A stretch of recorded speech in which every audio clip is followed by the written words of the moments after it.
반갑습니다. 다섯 번째 전공 물리학 고체 물리학입니다. 이번 시간은 그중 일곱 번째 차시로 포논 기체의 열팽창과 열전도에 대해 공부해 보도록 하겠습니다. 이미 고체가 하나 있고 이 고체의 열적 팽창을 살펴보겠습니다. 일단 고체의 부피를 V라 하고 이 고체가 델타만큼의 부피 변화가 생겼다고 하면 탄성계수 단원에서 공부했듯이 단위 부피당 탄성 포텐셜 에너지를 이렇게 벌크 모듈러스를 이용해서 표현할 수 있었습니다. 그러면 부피가 V인 고체의 작은 변화 델타에 대한 탄성 포텐셜 에너지는 여기에 부피 V를 곱하면 되겠죠. 이 말은 곧 이 포텐셜 에너지만큼의 열 에너지가 제공된다면 델타만큼의 부피의 열 팽창이 일어난다고도 볼 수 있는데요. 반대로 델타만큼의 부피가 줄어들 수도 있습니다. 그래서 이 델타가 열 에너지와 어떤 관계가 있는지를 살펴볼 필요가 있겠죠. 그러면 일단 열 에너지 Q에 해당하는 파티션 펑션을 가져오겠습니다. 여기서는 통기억하기 좀 필요합니다. 고체의 에너지는 연속체의 가정에서 이산적이지 않기 때문에 이런 형태의 분배 함수는 연속 함수로 바꿔서 계산하는 게 좋죠. 이건 열통계 시간에 이미 계산해봤던 전형적인 등분배 정리의 결과입니다. 온도에 따른 평균 에너지를 알면 3차원 스트레인의 제곱의 평균이나 RMS 평균도 알게 되죠. 즉 고체가 특정 온도 T에 도달했을 때 가지게 되는 부피 변화의 통계적 편차를 알 수 있습니다. 그런데 이런 탄성 포텐셜은 스트레인의 편차를 만들기는 하지만 아직 스트레인의 평균은 0이기 때문에 열팽창을 설명할 수 있는 포텐셜은 아닙니다. 사실 탄성 포텐셜 에너지는 작은 변화가 아니라면 스트레인의 더 높은 차수들에도 의존하게 됩니다. 이차항의 계수는 포텐셜 그래프에서 전형적으로 그려지는 탄성을 결정하는 힘상수와 관계 있는 항이고 3차항의 계수는 우함수가 아니기 때문에 탄성 포텐셜의 비대칭성을 결정하는 항이죠. 그리고 3차항의 계수는 음수로 정했는데요. 이건 팽창 포텐셜을 줄여서 압축되는 것보다 팽창되는 걸 좀 더 쉽게 만듭니다.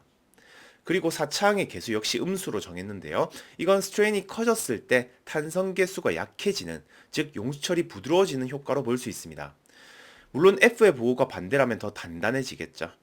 이런 비선형적인 상황을 고려하더라도 후계 법칙에 따라서 고차항의 계수는 힘상수에 비해서 충분히 작게 나타납니다. 그래서 탄성 포텐셜에 나타난 각 항들을 모두 사용한 열에 의한 부피 변화를 다시 계산해 볼게요. 그러면 G랑 F는 충분히 작으니까 파티션 펑션을 쓸 때 지수항의 G와 F에 대해서는 급수 전개로 표현할 수 있습니다. 그러면 적분 계산은 감마 함수 계산으로 쉽게 얻을 수 있고요. 평균 에너지도 구할 수 있죠. 만약에 G랑 F가 모두 0이면 뒤쪽 항들이 모두 사라지기 때문에 후계 법칙과 똑같다는 것도 확인할 수 있습니다.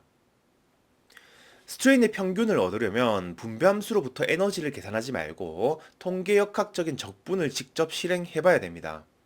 부피 변수를 직접 적분할 때는 음수 무한대부터 양수 무한대까지 모두 적분하기 때문에 기함수 항은 전부 0이 되고요. 나머지 항만 감마함수 계산을 하면 됩니다. 그리고 분모에 나타나는 고차항의 계산은 F가 C에 비해서 충분히 작기 때문에 스트레인의 평균을 이렇게 계산할 수 있습니다. 이 결과는 비대칭 항인 G에 비례해서 중심에서 벗어나는 평균값을 가질 수 있다는 걸 말해주고 있죠. 그리고 G가 양수라면, 즉 오른쪽 포텐셜이 낮게 나타나는 비대칭을 가진다면 스트레인의 평균은 양수로 나타납니다. 즉 고체의 온도를 높이면 고체의 탄성에 의해서 스트레인이 진동할 수 있는데요. 비대칭 항이 존재하기 때문에 온도 T에 따라서 스트레인의 평균점이 이렇게 커진다는 거죠. 좌변에 나타난 스트레인을 미분형으로 쓰면 이런 식인데요. 이 결과는 레벨 2에서 선팽창 계수 알파를 이용해서 표현할 수 있었습니다. 따라서 이 선팽창 계수 알파는 결정이 가지는 포텐셜의 비대칭성에 기인한다는 중요한 결과를 얻을 수 있는 거죠. 그리고 결합 길이나 부피의 변화가 오직 온도에 의해서만 나타나는 건 아니기 때문에 사실 추가적인 항도 있죠.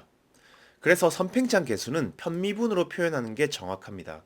이것이 선팽창 계수의 정확한 정의고요. 이것도 여러 방식으로 변형해서 사용할 수 있는데요.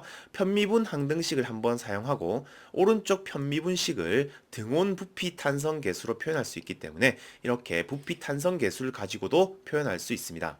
물론 이것도 맥스웰 관계식을 이용해서 더 변형해서 쓸 수도 있고요. 이번에는 열에 의한 폰온의 분산 관계식 변화를 살펴보겠습니다. 먼저 폰온의 이산적인 에너지로부터 분배 함수를 써볼게요. 폰온의 분배 함수는 조화 진동자와 완전히 같기 때문에 평균 에너지랑 엔트로피가 조화 진동자와 완전히 같습니다. 그리고 에너지를 온도로 미분해서 연용량도 구할 수 있죠. 여기서 폰온 엔트로피의 재미난 관계식을 하나 얻을 수 있는데요. 엔트로피를 오메가로 미분하면 연용량이 나옵니다. 이 포논의 진동수 오메가는 여러 변수에 의존하겠지만 특히 고체의 부피 변화에 의해서 크게 달라질 수 있습니다. 포논 단원에서 공부했듯이 고체 격자 사이의 힘상수 C와 격자 간격 A가 이 오메가를 결정했었는데요. 이 A는 고체의 볼륨에 따라서 직접적인 관계가 있고요. 계산의 편의를 위해서 상수로 계산했었던 C도 사실은 격자 간격에 의존하는 물리량입니다. 당연히 격자 사이에 작용하는 힘은 거리에 관계된 전자기력일 거니까요. 그래서 고체의 부피에 따라서 달라지는 오메가의 비율을 이런 식으로 표현할 수 있습니다. 여기에 쓰인 비율 감마 G는 오메가와 V의 로그 함수 비율로도 쓸 수 있고요. 우리는 이 감마 G를 그리나이젠 상수라 부릅니다. 그러니까 이 그리나이젠 상수는 고체의 부피 변화, 여기선 열팽창에 따른 오메가의 감소율이죠. 즉 열팽창에 따른 분산관계식의 변화율을 의미하는 물리량이 되겠습니다. 그러면 포논의 연력학적 관계식으로부터 엔트로피를 부피에 따라서 편미분한 식으로 바꾸고요. 이걸 다시 로그 함수 비율로 고쳐보면 이 항이 그리나이젠 상수가 되기 때문에 그리나이젠 상수를 연력학적 물리량만으로도 표현할 수 있습니다. 물론 앞에서 언급했던 열팽창 계수와의 관계로도 고쳤을 수 있죠. 이번에는 고체의 열전도 특성입니다. 연력학 시간에 공부했던 에너지 플럭스를 다시 분석해 볼게요. 먼저 온도 차이가 있는 I 좌표 방향을 잡고요. 온도가 델타 T만큼 높은 지점에서 낮은 곳으로 열전도되는 상황을 생각하겠습니다. 자, 열전도라는 건 고체의 진동 에너지가 전달, 즉 포논의 이동이라 볼 수 있는데요. 포논의 속도의 I축 성분을 VI로 두고 포논 하나당 연용량을 스몰 c로 두면 포논 하나가 I축 방향으로 전달하는 에너지 플럭스는 포논 하나가 전달하는 열인 C 델타 T의 입자 하나당 평균 속력의 곱이 되겠죠.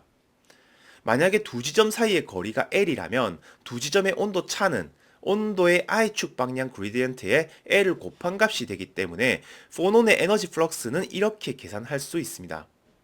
물론 포논은 길이 L만큼 이동하면서 에너지 전달에 방해를 받지 않아야 하기 때문에 이 L은 연력학적으로 민 프리패스, 평균 자유거리가 되겠습니다. 그리고 I축 방향의 속력도 전체 속력 평균의 차원수를 나눈 만큼 표현하고요. 전체 포논에 의한 열전도는 전체 연용량인 대문자 C로 바꿔 쓸 수 있습니다. 따라서 이 부분이 바로 열전도율 K가 된다는 걸 알 수 있죠. 이렇게 열전도율 K를 포논의 비열 C, 평균 속력 V, 그리고 평균 자유거리 L로 기술을 할 수 있었는데요. 여기서 열전도율의 역수, 열비저항도 정의할 수 있습니다.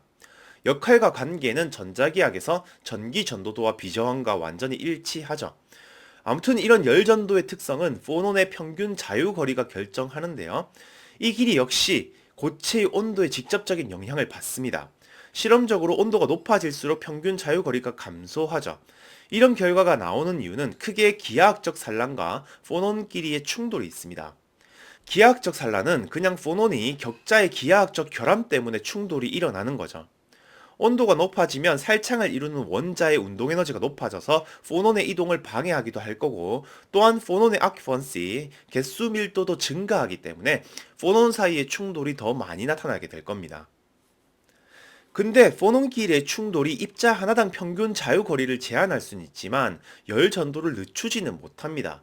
그 이유는 온도가 높은 곳에서 낮은 곳을 향해 가는 두 개의 포논이 충돌했을 때 새로운 세 번째 포논이 생기는 과정에서 운동량과 에너지가 모두 보존되기 때문이죠. 이건 충돌에 의해서 포논들의 평균 자유거리가 줄어든다 하더라도 충돌에 의한 총 운동량이 달라지지 않기 때문에 실질적으로 열을 전달하는데 포논의 충돌이 영향을 주지 않는다는 거죠. 따라서 포논 충돌 과정만 따졌을 때 열 전도도는 무한해집니다. 같은 의미로 열 비저항이 0인 거죠. 그래서 온도가 증가하면 포논 수가 증가하기 때문에 열 전도체가 많아져서 오히려 열 전도도가 좋아지기만 해야 되죠. 그런데 고체의 온도가 충분히 커져서 포논의 파동 벡터가 꽤나 커진다면 다른 문제가 생기기 시작합니다. 분명히 운동량이 보존되기 위한 세 번째 포논이 생겨야 하는데요. 세 번째 포논의 파동 벡터가 첫 번째 브릴로항 영역을 뛰어넘었다면 역살창 벡터만큼 운동량이 변화되어 나타납니다. 즉 이런 충돌 상황에서는 세 포논의 운동량이 보존되지 않는 거죠. 물론 그래도 총 에너지는 보존됩니다. 아무튼 이런 과정이 있다면 포논 사이의 충돌에 의해서 열 전달을 방해할 수 있는데요. 우리는 이 과정을 웅클렛 과정 U 프로세스라 부릅니다. 물론 앞에서처럼 이 G 벡터의 작용이 없는 경우는 normal 프로세스 N 프로세스라 부르죠. 결국 고체의 온도가 높아질수록 포논이 많이 생성되면서 열 전도도가 좋아질 수 있겠지만 U 프로세스의 발생 빈도도 많아지기 때문에 열 전도율이 줄어들게 되는 거죠. 따라서 열 전도율 K의 온도 의존성을 다시 정리해보면 낮은 온도에서는 평균 자유거리가 시료 자체 크기에 수렴하면서 크게 달라지진 않겠지만 비열이 T3승에 비례해서 증가할 거고요. 포논의 충돌은 대부분 N 프로세스가 되기 때문에 온도에 따른 열 전도도가 대략 T3승에 비례하는 형태가 됩니다. 그런데 온도가 높아지면 평균 자유거리가 줄어들 거고요. 비열은 특정 값에 수렴하게 될 거고 포논의 충돌은 상당수가 U 프로세스가 되기 때문에 온도에 따라서 열 전도도가 대략 T에 반비례하는 형태가 되는 거죠. 연습으로 열팽창에 의한 길이 방향의 스트레인을 계산해 보겠습니다. 먼저 한 변의 길이가 A인 정육면체를 생각할게요. 이 정육면체의 부피는 A 세제곱이고요. 부피 탄성률은 B로 두겠습니다. 그리고 탄성 포텐셜 에너지를 부피 스트레인 델타에 따라서 3차항까지 나타난다고 이렇게 두겠습니다. 그리고 2차항의 계수 C는 부피 탄성률과 부피의 곱으로 나타나죠. 그러면 포텐셜 에너지의 평균은 앞에서 계산했던 결과에서 4차항 F가 없는 식을 사용할 수 있습니다. 이 식을 정리해보면 2분의 1 KT에서 아주 작은 비선형 항만큼 살짝 커지는 값을 얻을 수 있습니다. 그래도 스트레인은 충분히 작은 범위에서 사용하기 때문에 3차항 계수 G가 포함된 항은 제거해도 문제가 없겠죠. 즉 스트레인의 분산은 비선형 항이 포함되더라도 선형 계산 결과에 수렴하죠. 그리고 4차항 계수와 관계없이 스트레인의 평균값은 3차항 계수 G에 비례해서 커집니다. 이걸 길이 스트레인으로 바꿔서 써보면 부피 스트레인은 길이 스트레인의 3배이기 때문에 고체 한 변의 길이 증가율과 그 분산을 이렇게 계산할 수 있습니다. 이때 이만큼이 선팽창 계수 알파가 되죠. 그래서 고체의 스트레인을 온도에 따라서 그 분포를 그려보면 평균적으로 선팽창 계수 알파에 비례해서 길이가 커지고 그 분산도 커진다는 걸 알 수 있습니다. 이번에는 결정의 자유에너지 계산으로 연습해 볼게요. 자유에너지는 크게 두 가지로 생각할 수 있는데요. 지금까지 고려해왔던 탄성에 의한 포텐셜 에너지도 있지만 포논이 가지는 열적 특성인 헬모홀츠 프리 에너지도 있죠.